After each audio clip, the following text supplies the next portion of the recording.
Well, one more time, I want to begin with the question, what happened to David? Only this morning, I want to begin with that question from a different perspective, a very different perspective. You know that for the last 4 weeks, we have looked into the life of David, and then we've looked also into the life of Elijah. We saw both men, great men of God. Great men chosen by God, great men of faith and trust in God, and yet both of them became physically tired, depleted. Both men became emotionally exhausted. And maybe that physical and emotional depletion carried over, and maybe their connection with God weakened for a moment. And so they both did something that was totally out of character. David will lie, pretend to be insane because of his fear. And Elijah, the man I have called the Superman of the Old Testament, will be afraid and run for his life and begin to beg God to let him die.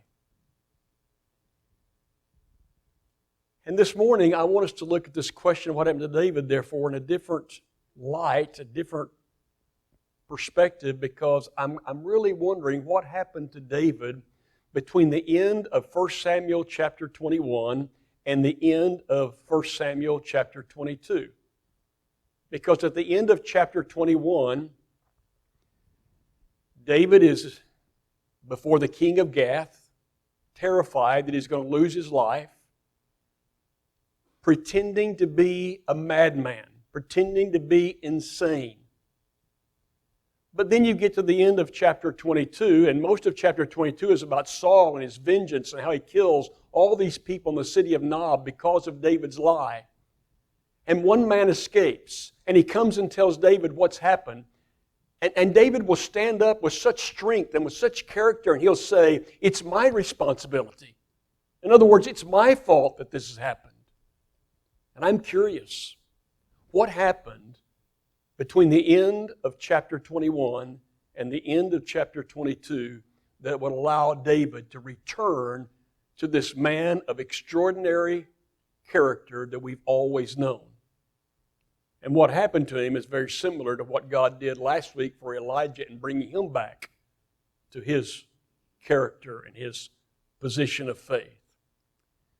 And so I want to read the first few verses of chapter 22. And I'm going to read it off of my phone, which I do from time to time because I'm able to read off that, the easy-to-read version. Now, whatever translation you're in will tell about the same story, but I want you to listen. David left Gath and escaped to the cave of Adullam. When his brothers and his father's household heard about it, they went down to him there. All those who were in distress or in debt or discontented gathered around him, and he became their commander. About 400 men were with him. From there, David went to Mizpah in Moab and said to the king of Moab, "Would you let my mother and my father come and stay with you until I learn what God will do with me?" So he left them with the king of Moab, and they stayed with him as long as David was in the stronghold. So David escapes Gath, the home of Goliath, after pretending to be insane, a madman, and goes down to a cave. I don't know where the cave is. It's called the Cave of Adullam. Apparently he goes by himself because he arrived in Gath by himself, and he's able to escape Gath. He's apparently for a while by himself in this cave. And we don't know how long. You have to kind of read between the lines or make some assumptions, and that could be dangerous. But we don't know how long he's in the cave. Maybe he's there for a few days, maybe there for a week, maybe for 2 or 3 weeks. But somehow his family finds out where he is. And that family comes to the cave of Adullam. It specifically says his brothers come. And if you read it at the end of that text, apparently his father Jesse and his mother, rare mention, of his mother, they both came. And you have to understand probably the reason, maybe more than one reason, but one reason would be that Saul is bent on finding David and killing David. And he will most likely end up in Bethlehem at some point in time to try to find David there. And he will show no mercy to the father and the mother of David, and would show no mercy to these brothers of David. So they've come to the cave to be with David. And maybe those brothers bring their entire families. Maybe if he had sisters, they also came. But they're there at the cave. I find myself wondering if they brought provisions, if they brought food. The only time I know anything about Jesse and David is that he sent David, when David was a young boy, over to the battleground where they're trying to fight Goliath, and he sent food for his oldest 3 sons. And I'm just wondering in that cave, if David had time by himself, and David had time to rest, and David had time to eat, and David had time to sleep, because as we saw with Elijah last week, that's exactly what God did in Elijah's life. He was worn out physically, just like you and I get worn out physically, and it's so easy to correct. You just sleep a little bit more, and you eat kind of right, or you take the day off, or you take a long weekend, or you take a week off. You take a break, and you rebuild yourself so quickly physically. But there's much more to the story. Because how do you and I get emotionally rebuilt when we are so emotionally tired?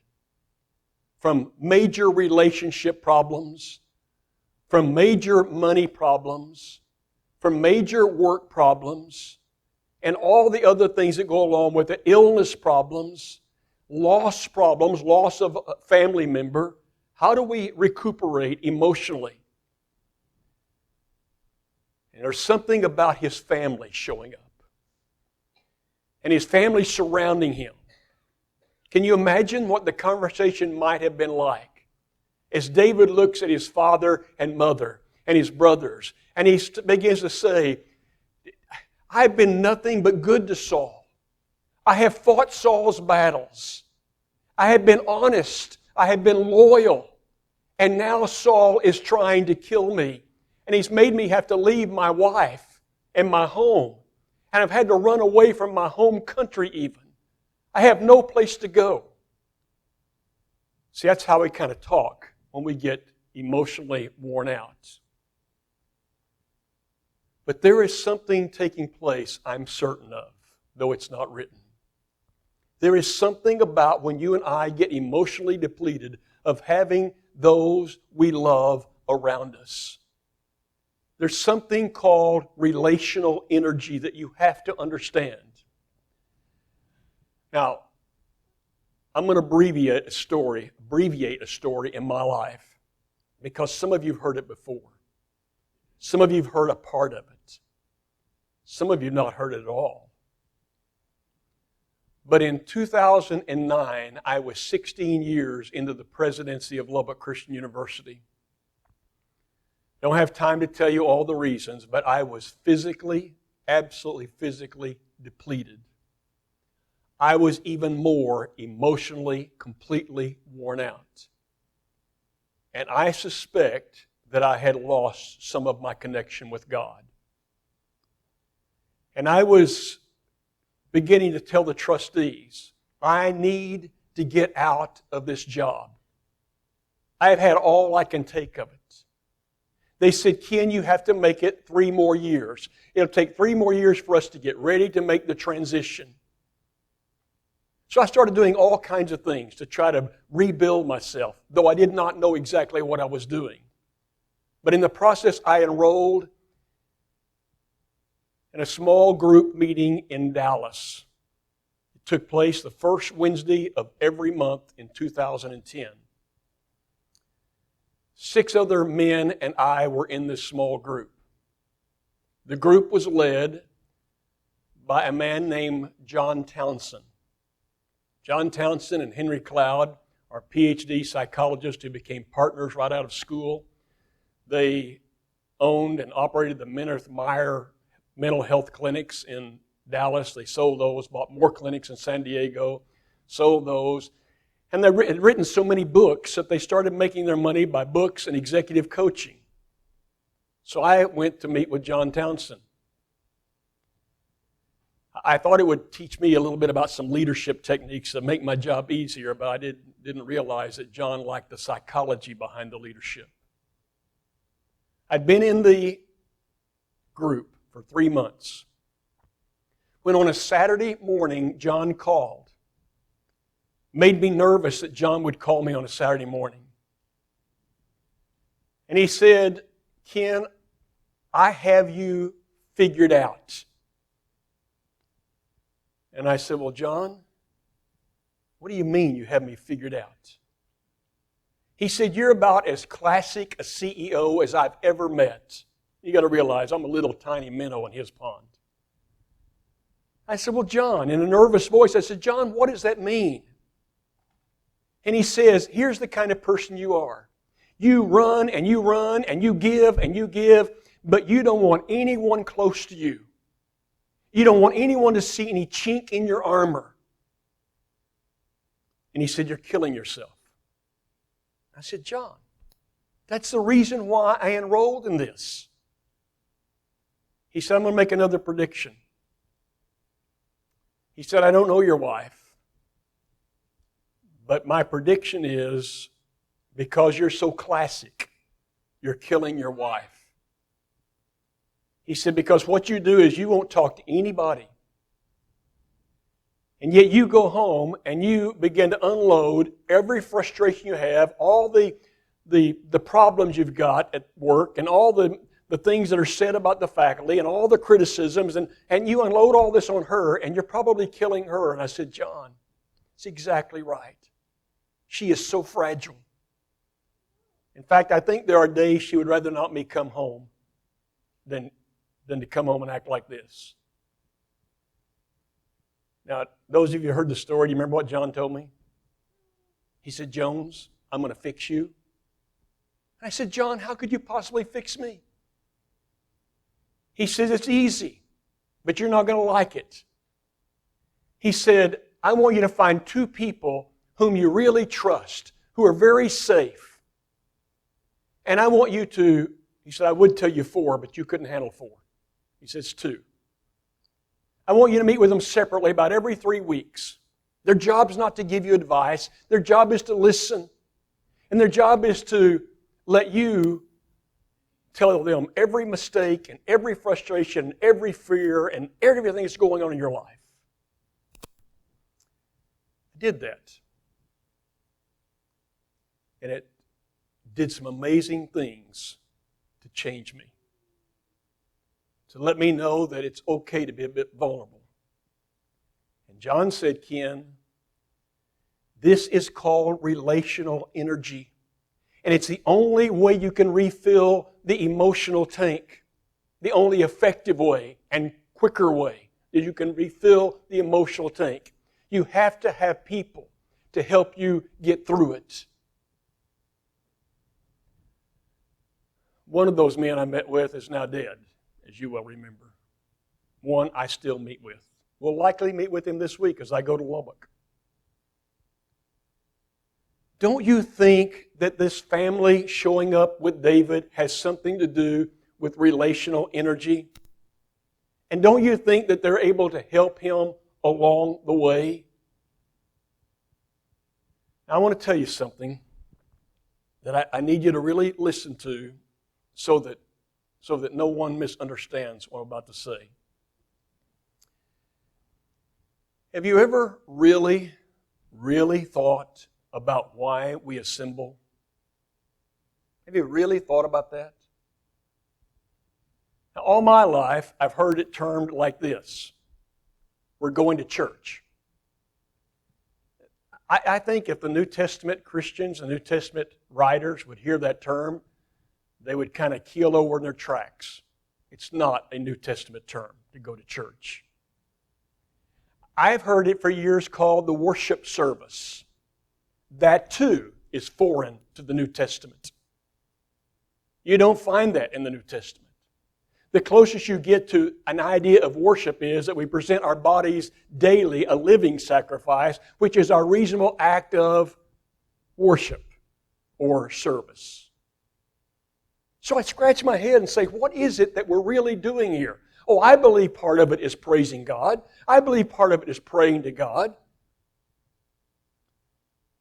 But if you read the book of Hebrews and you see how these Christians are growing so weary of their life in Christ, it's not that they've just given up that Jesus is the way. That's not what's happening most likely. It's persecution. It's life problems. It's things going in a wrong direction. And they've worn out, whether it's physically or emotionally or whatever. And so the writer of the book of Hebrews, whoever that is, says in chapter 10, after many arguments about stay the course, he'll say, don't give up the assembling of yourselves or the meeting together, because you need to spur one another on to love and good works. This is about encouraging one another. This is, Romans chapter 12 says, weep with those who weep and rejoice with those who rejoice. And we're told to love one another and we're told to encourage one another. It seems that one of the major prime pieces of our coming together has to do with that. Now here's the place where I might get myself in some trouble. Because somewhere along the way, especially in the 1950s, carried on all along, we began to add other things, like Bible classes. It was before 50s, but really got going. We began to add a Sunday night. We took the occasional Wednesday night prayer meeting and made it a Bible study for every Wednesday night. But along the way, I don't know if it happened to you, but for me, and for a lot of other people I've talked to, it became stale. It felt like it was in a rut. It felt like we were going through the motions.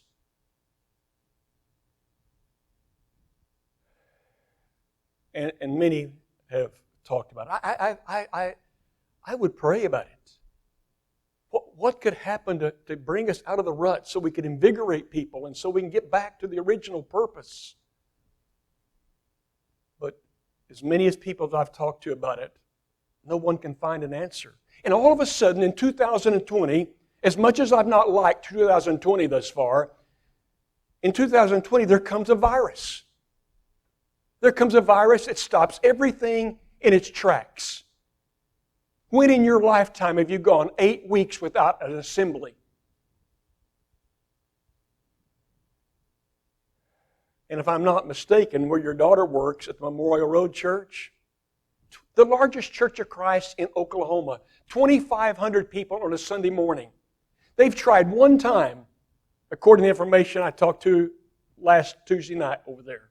They tried one time to meet inside their building. They only had about 300 people, and it's not working. This morning they've already met real early in the parking lot, but there'll be about a couple hundred people there. And everybody's trying to figure out how to put it back together. And some people are talking, how do we put back together those things that are most meaningful? Well, that's what we've done here. Thankfully to Burke, we were able to keep things going through all that time on Facebook Live, which a lot of people have enjoyed. But now we come together and we bring back together a morning assembly. What has been amazing to me, and it's not been so in many places I'm talking to, and that's not a bunch, but it's some. It's not been so. Our numbers didn't decrease. We may be a little down this morning, but our numbers have actually increased as we've come back together. And the energy I feel from all of you, and the excitement, and the encouragement, and the relationship, it's not diminished, has it? And part of this assembly a huge part of this assembly is helping us to be restored emotionally when life is so very difficult. It's even true when we take the communion. When we take the communion, if you read 1 Corinthians chapter 11, it's kind of that one spot in the Scriptures that's kind of explicit that when they came together, whatever time of day they came together, we don't know. But when they came together, they participated in this meal. And during the meal, they would remember the body and the blood of Jesus. But if you read 1 Corinthians chapter 11 carefully, it talks about as you take these emblems, you're mindful of the body. You're mindful of each other and the love for each other.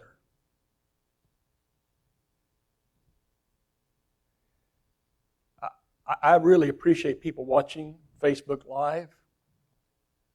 But if that's all we ever do, I think it's good for them to get the Bible part of this, the study part of this. But if that's all we ever do, you miss some of this relational energy. David has his family around him, but it's not the end. Remember last week with Elijah, how he'd spent all that time in the cave, and finally God said, okay, one more thing. I want you to go back the way you came and appoint this person and this person to be kings, and I want you to find a young man named Elisha, and I want you to mentor him to be your replacement. And God was giving him a new purpose. Did you catch what else happened in that passage? Not just his family came, but 400 men came. Did you hear the description of the men who came? They were discouraged. They were in debt. And they were discontented with life. The men who came, were they emotionally distraught? Were they worn out? Yes, they were.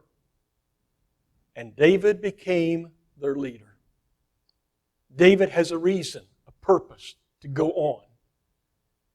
And by the way, we're never told how he does it, but he'll take those discouraged, discontented men and turn them into a mighty, mighty fighting machine. They become mighty warriors because of the leadership of David. So as we take the communion this morning, I want you to think about the power of relational energy. Maybe I can introduce it like this. Susan and I have friends in Lubbock, Texas.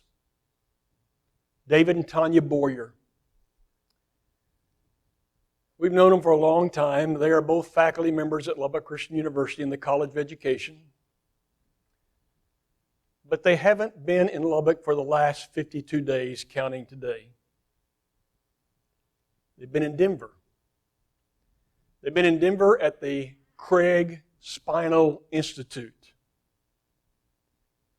And they've been there in Denver at the Craig Spinal Institute because of their 17-year-old daughter, who was this last week supposed to start her senior year at Lubbock Christian High School, where she's gone since she was a kindergarten student.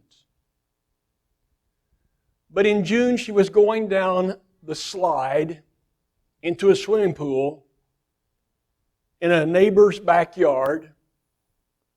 And she was going down the slide head first, like we've all done. Somehow made a wrong turn and bumped her head against the wall.